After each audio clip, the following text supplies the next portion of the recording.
Mabuhay ang Northern Mindanao Region 20.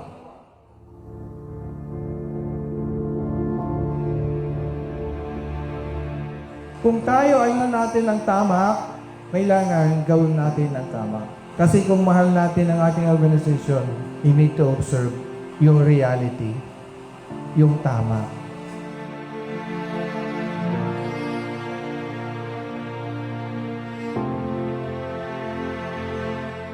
Yes, mga kuya. Here, in the fraternal order of leaders, we are our brother's keeper. We keep them with the bad and sin. Do not just throw away brotherhood because of flimsy personal grace. Remember, we are our brother's keeper. We, in the fraternal order of Eagles, should continue to soar with our brothers, not alone by ourselves, but with our brothers.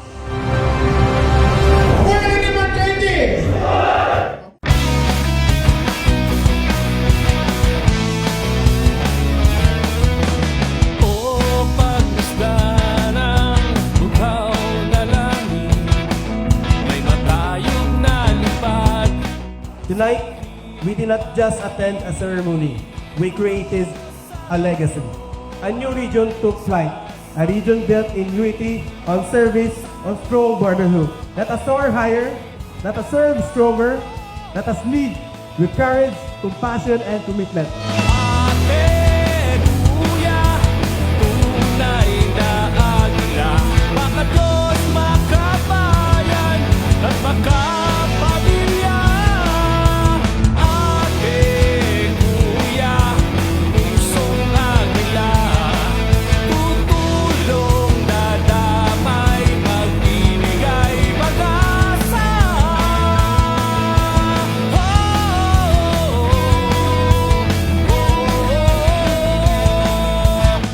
Magpadayon ta nga mag-alagad uban sa kalipay, magiusa uban sa gugma, ug magpuyo uban sa pagtuo sa Divine Father nga maoy nalagiya kanato sa kanang panahon. In this region, and especially in my own life, I have learned that leadership without the guidance of God, simply position without purpose, an organization without God is all nothing. I accept this role, not because I am the most capable, nor the most prepared, but because I trust that God equips those He calls. Together with God, all the center, we can build a region that become a testimony of what God can do to us.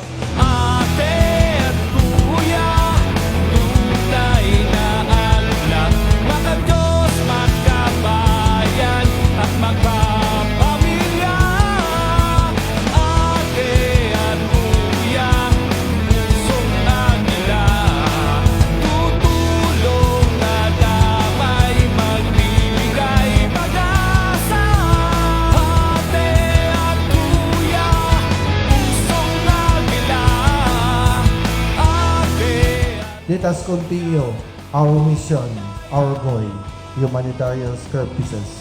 Mabuhay ang Agulay.